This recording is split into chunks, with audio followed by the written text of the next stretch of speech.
Hello friends, a very warm welcome. This is Ishant on behalf of Edureka. So guys, this time we will be working with collections framework as in our tutorial. So let's see what and all we're gonna cover for the day. So we'll understand what is Java's collection framework. We'll see the hierarchy or the relationships between various APIs in the collections framework. We'll have a quick introduction to interfaces because in collections framework we have many interfaces. We'll see a demonstration on list, queue, and set for the day. So these are the three different data structures as well. So how we gonna structure the data in list, queue, and set. So there are fundamental classes with the help of which we can create these data structures. So we'll see now how we can implement collections framework in our Java applications. So to begin with, the Java collection framework, guys. So collections, they are the containers that are going to group multiple items as a single unit. You can consider them as a multi-value container. So they are dynamic containers. So you can add, remove data dynamically, that is at runtime. So collections framework is an architecture where we can store and manipulate the group of objects. So if you are implementing Java collections, right? So we can use the built-in functionalities to search the data, sort the data. You see manipulation like insertion or deletion. So we can do a lot of operations which are built in for us. So in the traditional data structures, you need to write the APIs yourself, but here you get the methods which can do the tasks for you, and that too effectively and efficiently. So Java collection framework will provide us interfaces and classes in order to store the data. So Java collections framework hierarchy is set of APIs linked to each other as parent-child relationship. So now let us try to explore that. So collection framework hierarchy is going to start with an interface called iterable. So iterable is the root interface. So from where this collection, if you see, is inherited, and from the collection we got list, queue, and set. So all these are interfaces. Now from the list we have three fundamental classes: array list, linked list, and vector. Yeah, from the vector, guys, we do have one more implementation called stack. So from the queue, what we have is a priority queue. So this sorts the data in the queue as well. And from queue, we got DQ, that's like double-ended queue, and we got a fundamental class called array DQ. So in the set, we got hash set and linked hash set. So in the linking here, so guys, this is implement. So this arrow over here, the dotted arrow, it says implementation. So these classes they implement, and this solid arrow over here, it will tell us about extension, right? So interface can inherit another interface. So here stack is inherited from vector. So that is the collections framework hierarchy. So we even have this sorted set called tree set, which will sort the data for us. Now, the way we got this list, queue, and set as the data structures, we do have something known as map. So guys, in the map, we have hash map and hash table. So we do have a sorted version of the map where we get tree map. But for the today's discussion, we're gonna focus on list, queue, and set. So what are interfaces in Java? So guys, interfaces in Java, they are the rule books. So there you write the methods which must be implemented by the Java objects as rules. So interfaces, they are the reference types where they are similar to classes but contains only the abstract methods as rules. So we got interfaces. They cannot be instantiated. Neither you nor the runtime environment can create its object.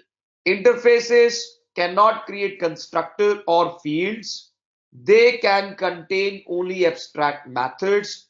So if you write a class, which is the structure of an object, so you can implement an interface, right? So implementation is just like, let's say, traffic police, they have rules now.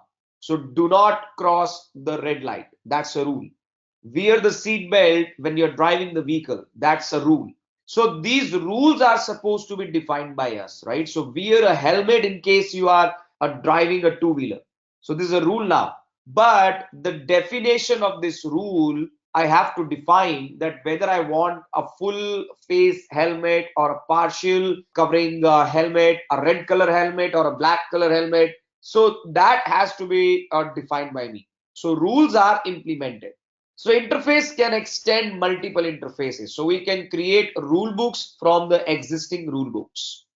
So once we know interface, so now coming back to the collections framework. So guys, iterator is one interface.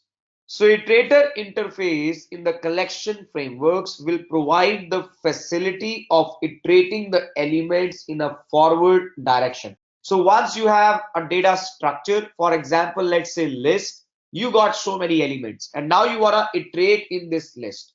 So we got iterator, which can help us to iterate in the forward direction. So there are methods has next, next, and remove, which we can use. Then iterable as an interface is a root interface to all the collection classes. We just checked it in our previous slide, right? The collection interface along with all its subclasses will also implement the iterable interface. So this interface iterable is a root interface. So everyone implements it. So this guy will give us a method called iterator, through which we will get the reference of the iterator and we can iterate in a forward direction in any data structure. Collection is also an interface which is implemented by all the classes in the collection framework so as to achieve runtime polymorphism. So the methods like add all, clear, and many more methods, the similar methods you will find in various APIs of the collections framework. Now we'll start with the data structures or the collections first topic called list. So guys, what is a list? So list is something which extends collections framework and it stores the elements in an indexed approach, and we can even add duplicate elements. So list supports redundancy. So there are three types of lists, right? We got array list, linked list, and vector. So guys, array list, linked list, and vector, they are the fundamental classes which implements list interface. All right. So what are these three classes and what is the difference between them? So array list is implementation of list interface where we can dynamically add or remove the data. So here what happens, the data which is added in an indexed approach. So we got indexing for the elements which you store in the array list, right? So the next element will be added on the index 6 if you have already 0 to 5 occupied with some elements. So on and so forth, this array list will go on, guys, till the end. So if you want to create an array list, you need to write an array list object by saying a new array list. And array list class is going to have various methods. For example, add to add any element. We got clear, which will clear all the elements from the array list. We got index of, last index of, to array, trim to size, many more methods in the same class array list. So this belongs to the java.util package and it implements the list interface. So the way we got array list, we have linked list. So linked list is a sequence of links. So the data storage or the data structure, here we have reference to the other link. So we create a linked list by saying linked list object is a new linked list. And there are two different types of linked lists we can implement, as in a singly linked list or a doubly linked list. So what is the difference now? In a singly linked list, each node in the list will store the data of the node and a pointer or a reference to the next node. So let us have a view here. So we'll begin from the head, which will be pointing to a node. So node can have the data and the reference to the next node, and we keep on moving till we get the null in the end.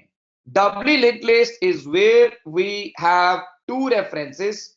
So one as in the next node, other one as in the previous node, right? So node contains the data, next node points to the next node, and previous as a pointer or a reference will point to the previous node. So that's like how we got a doubly linked list. We even have more versions to the linked list, but these are the two versions available here. So the various methods in the linked list, so guys, they will have common methods. So all the these classes, array list, linked list, and vector, they will have all the common methods. Now vector is the third API which implements the list interface. So this is again a class which is similar to array list. The difference is that it is synchronized. It means it is thread safe. So array list and vector, they are exactly same. So even they store the data in the same way in the indexed approach, right? And the difference is that vector is a synchronized version of array list. It's a thread safe version of array list.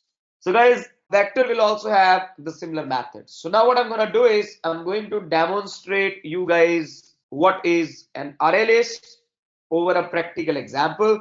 So what I'm going to do is I'm going to write a new Java project. So let's say a new Java project. So I name it as collections. So in the SRC, I'll do a right click and say a new class. And I'm going to name it as list demo with the main method.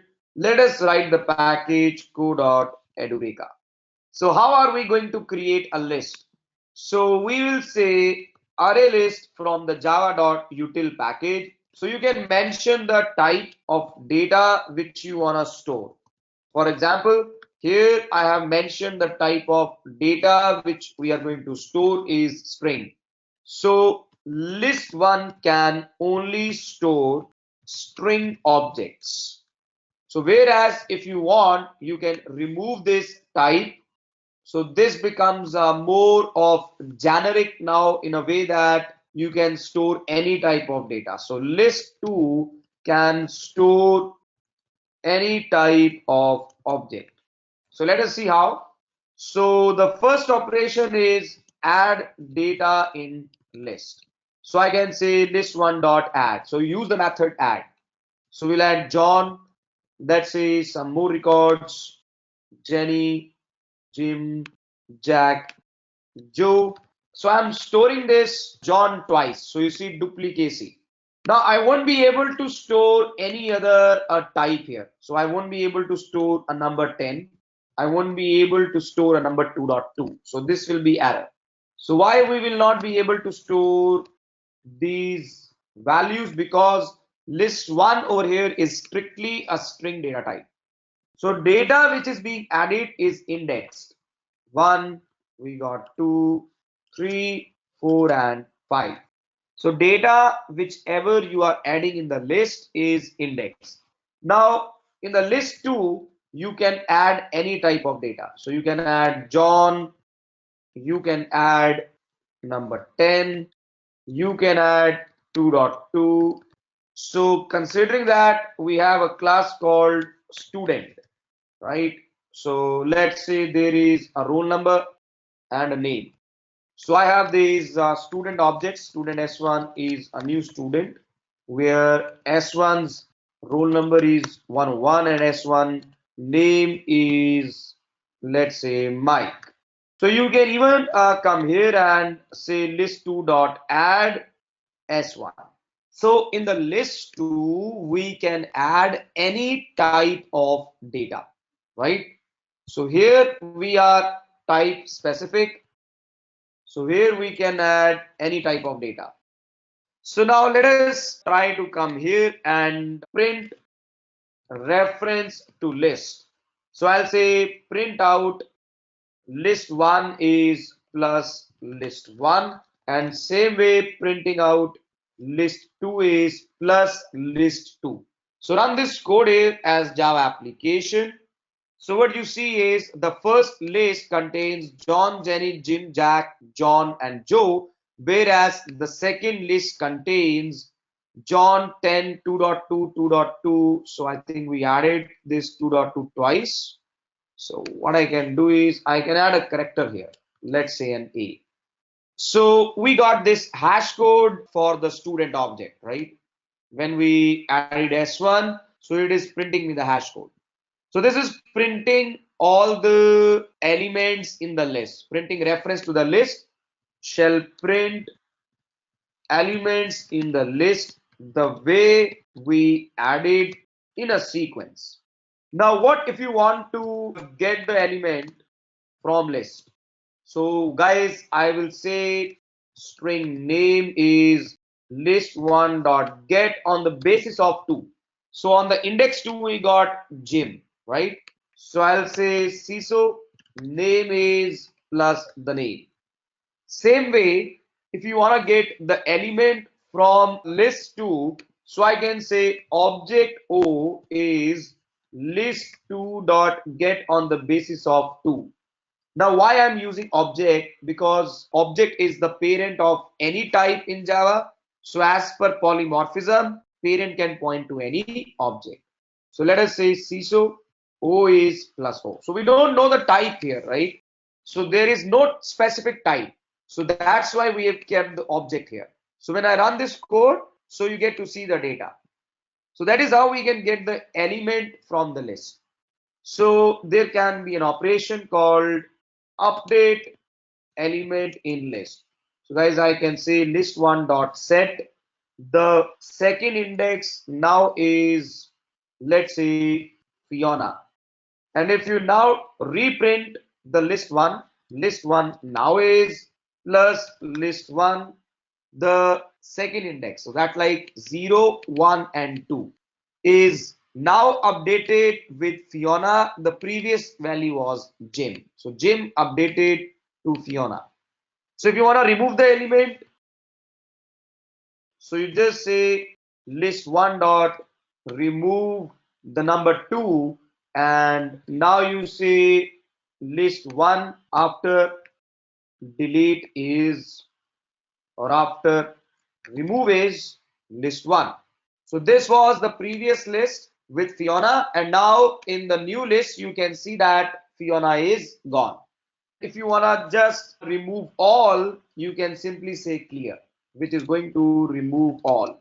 So there are methods which can help us to perform searching and sorting as well. So let me give you an example. So if list1 dot contains John, so I'm going to come here and say John is in the list. So contains is going to do a search for me. It says John is in the list. So you see, we got APIs to perform the actions of our choice. We need not to write the code ourselves. So API is gonna do the job for us.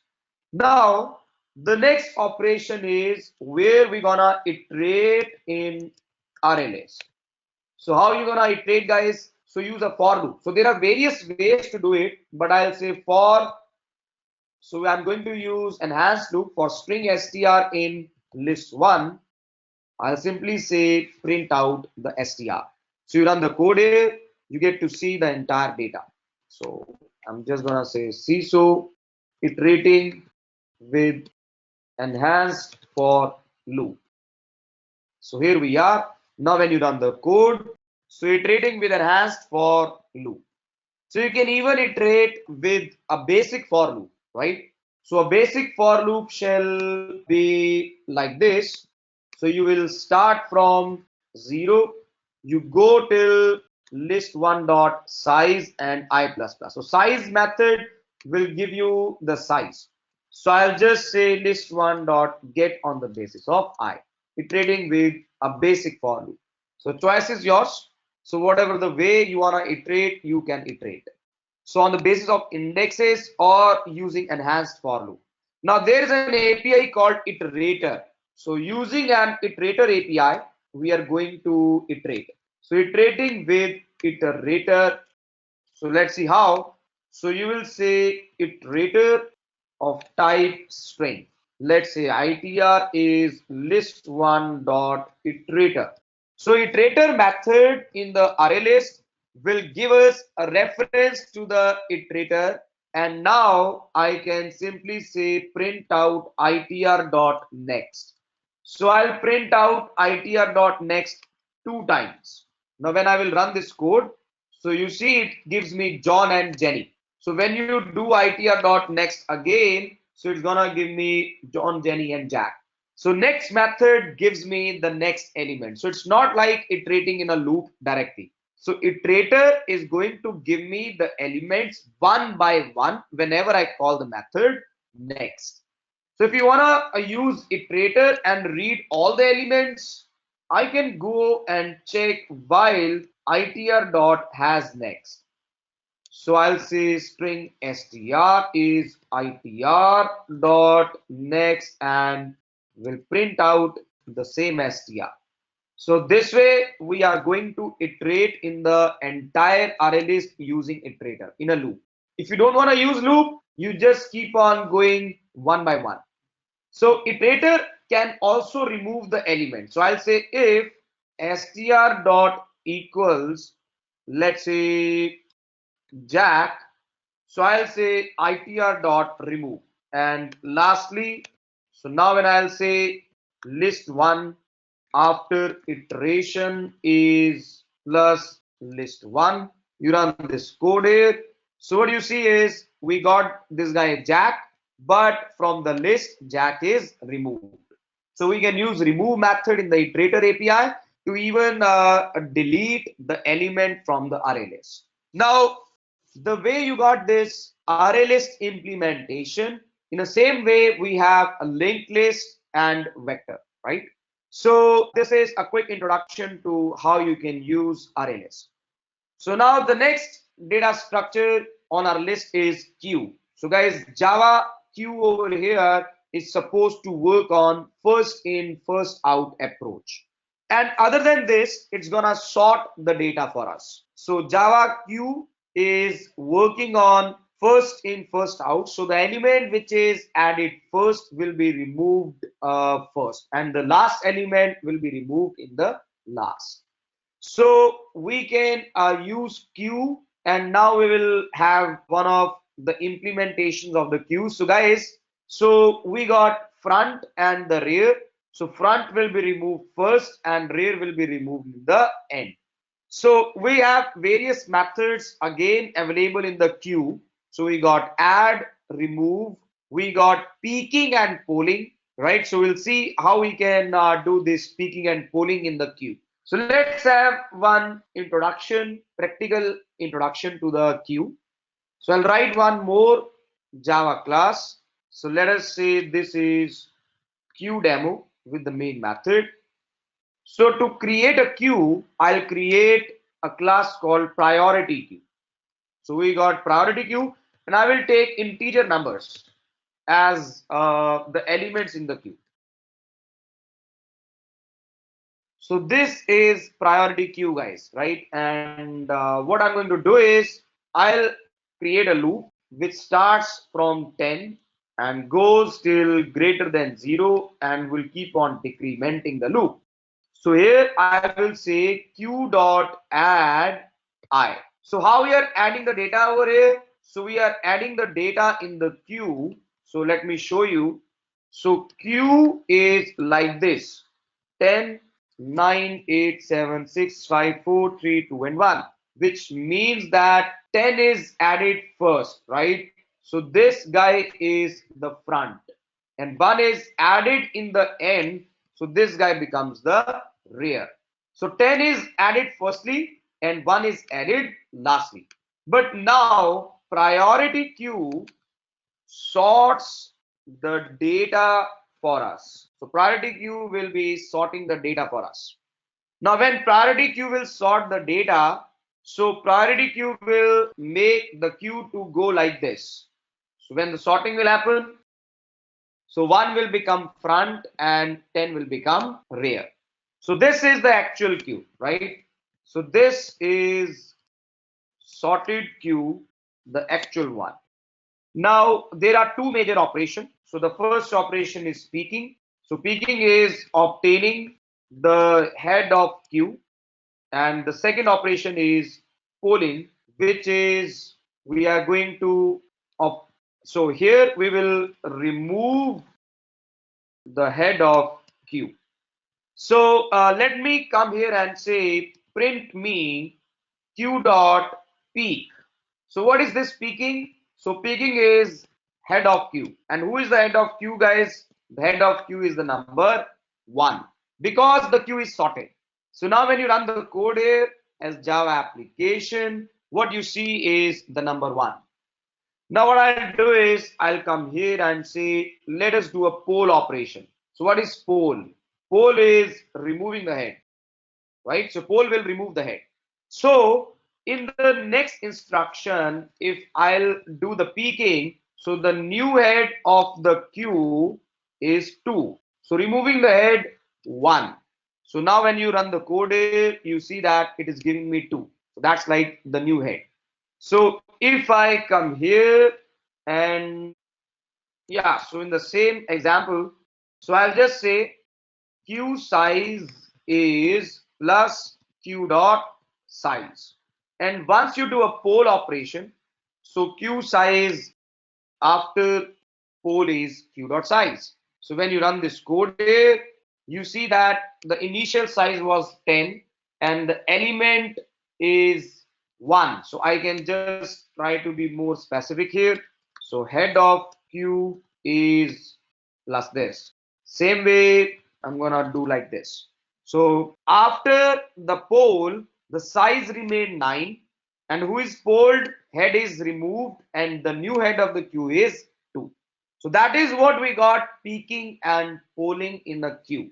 So guys, queue is first in, first out. So what has happened over here? So whatever the element you added in the front, that will be removed first. So that is one quick introduction to priority queue, which even sorts the data for us.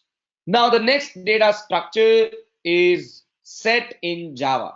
So what is a set, guys, right? Set is again a collection, but this focuses on uniqueness. So in the list, we can add duplicate elements, but here in the set, we cannot add duplicate elements. All right. So guys, set will focus on, uniqueness. So it's gonna use hashing technique by which we will be having unique elements coming in. So it is mainly to model the mathematical set abstraction. Now set has various classes. So we got 3 fundamental structures for the set. We got hash set, linked hash set, and the tree set. Now what is hash set, guys? So hash set will create a collection that will use hashing to store the objects. So hash set will contain only unique elements, and it inherits an abstract set class and implements the set interface. So as in when it comes to the hierarchy. So what are the APIs which it implements or inherits? The next is it is going to use hashing mechanism to store the elements. So guys, what is hashing? So we got a hash function which generates a hash code for the element, right? So please, you can just see to it, explore it in case you are not aware of what is hashing. So we'll create a hash set object as a new hash set, and the linked. So hash set will have the similar methods. Will have add, remove, contain, size, iterator. We'll do a lot of stuff in the hash set again. We'll see a practical implementation, of course, guys, for the hash set. Now in the linked hash set, right? So this is again a class, right, which is going to be a hash table and linked list implementation. So it's gonna be a linked hash set. So it will again contain unique elements. So it's gonna provide all the optional set operations and maintains insertion order. So linked hash set will maintain how the data is getting inserted for us. The hash set will not be able to do that. So it's gonna give us the random or the unordered output. So this is how you create an object of linked hash set, and this class inherit methods from the other classes. So we got hash set, abstract collection, object, and set. So these are some more of the classes. Now tree set is a sorted version of your set, right? So whatever the data we're gonna add, this will be unique and it will be sorted in the ascending order for us. So that is taken care automatically when you implement a tree set. So guys, when we are talking about tree set, it inherits abstract set and implements navigable set interface when it comes to the hierarchy. So tree set can be created like this. So let us have an introduction to the tree set and the hash set. So guys, tree set will have the similar methods available, right? So all those contains, remove, add, this, that, etc. and etc. So let us come and see one practical implementation on sets. So I will write a new class. So I'm gonna name it as set demo with the main method. So we'll create a hash set. So I'll maintain the type here as string. Set is a new hash set.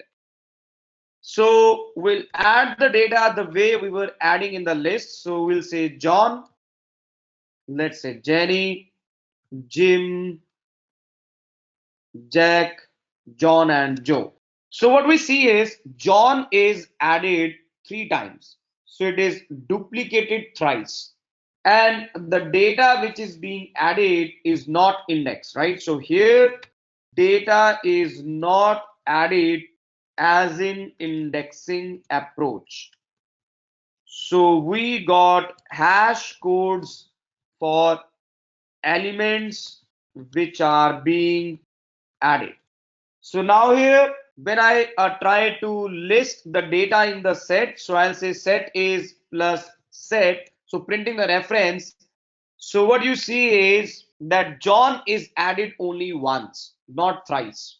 So duplicacy is removed. That's the first point. The second thing is output is unordered. Now the reason why output is unordered is because of hashing, right? So for the set, there are 2 observations. Number one, data is unique, no redundancy.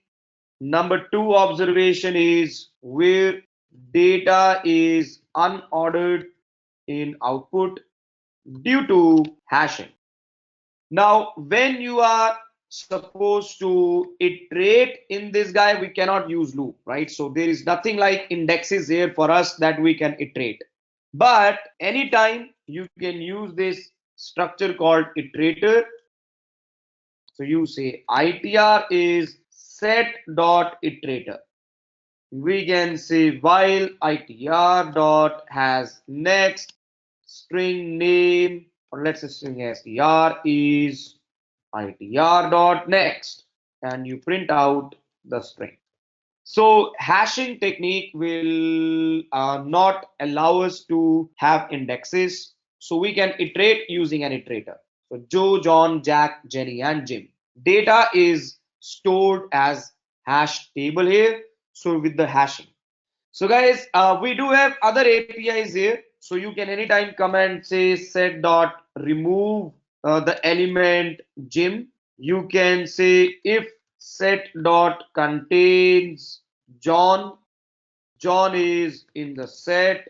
So there are various APIs, right, which you can actually explore. So set size is plus set dot size. So these are the common methods in all the data structures. So after removing, I'll say set after removing Jim is plus the set. So let us run this code and see some more API. So it says set after removing Jim is Joe, John, Jack, and Jenny. So you see Jim is removed. So John is in the set and the size of the set is 4. So guys, the way we have this hash set which focuses on uniqueness, we can create a tree set. So I can write a tree set.